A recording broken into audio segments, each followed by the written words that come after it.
Hey y'all, just another update on the progress on the old Sportster drag bike. We finally got the top end all together. Carburetor's just temporarily hanging there. I used a rubber boot, so I got to sort out some details on that thing, vent hoses and whatnot. But the two-in-one pipe fits pretty good actually. I'm gonna wrap these with that header wrap. I'm gonna take it off those old pipes and use that other that I got and just put wrap on those instead of putting the heat shields, because to be honest with you, even if I wanted to run the heat shields, it's very close to the brake pedal, and the heat shield would definitely not help that situation. So header wrap it is. You can see I used the Hammer billet push rod tube bases. Really nice, a lot better than the original stuff. And I did use the chrome push rod tubes, and I used the chrome rocker boxes. I thought a couple nice little accents on that all black motor would look good. Let's see. I did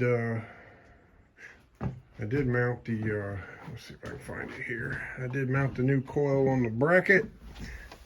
Of course, you know, I'm gonna have to run a bolt through this because it mounts through the gas tank, and I'm just gonna have to hang it there so I can run the wires correctly. Spark plugs are in, all indexed, as I described in a previous video. I got the shifter on. I don't know about this position quite yet, as I think I'm going to end up fabbing a bracket that mounts to these two bolts, and then I could run the cylinder, shift cylinder this way, and I can tie the cylinder into the back side of this because it's threaded all the way through. I just have to come up with a longer bolt that goes through here, threads out the back, and I can put a lock nut on it. And you have to mount it back here on a floating stud with a like a spring to keep it up against the keep it what's the word I'm looking for, keep it up against the bracket or up against the head of the bolt, but let it float on that spring so it doesn't bind. So that'll be coming as soon as I order that. I'm going to get me a big drawing board, so to speak, I guess. And as I promised, I'm going to design a wiring harness for this bike from scratch, based on instructions on all the different components. I'll explain theory and all that stuff. DC 12 volt wiring is very simple. It's nothing complicated at all, so you guys will be able to wire your own drag bike should you decide to build one like this and you take your charging system off. So anyway, I'm kind of excited, y'all. I'm not gonna lie, it's starting to look really good.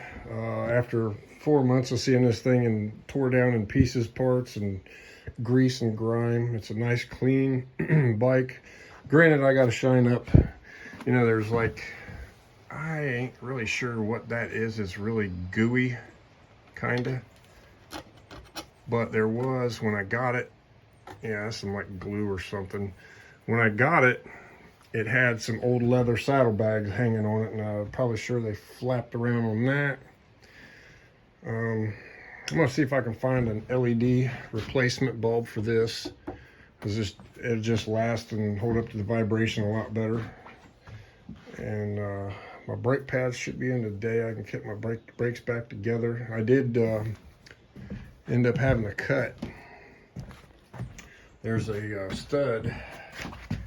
I don't know if y'all can see it. There's a stud. There it is, right there. It would have hung the old drag pipe bracket on there.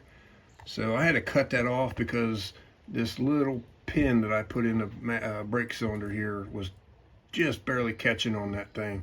So I just took a Dremel and chopped it off because I don't need it. get that out of the way. Lots and lots of work to still be done, but that's all the fun stuff, the clean stuff. So that's it for now, guys. Like I said, I'm going to put together a video designing a wiring harness for a bike like this, and maybe some of the general practices of soldering instead of using butt splice connectors, because they're very unreliable. They fall apart, you lose connection, you're riding down the track and your bike's cutting out, you don't know why, but you got 100 butt connectors on it. So definitely don't want to use those. I think it's looking pretty good, y'all, not gonna lie.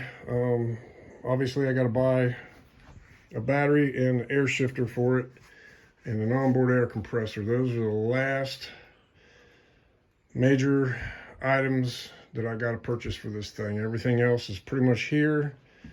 So there it is. Hope y'all are enjoying this video series so far.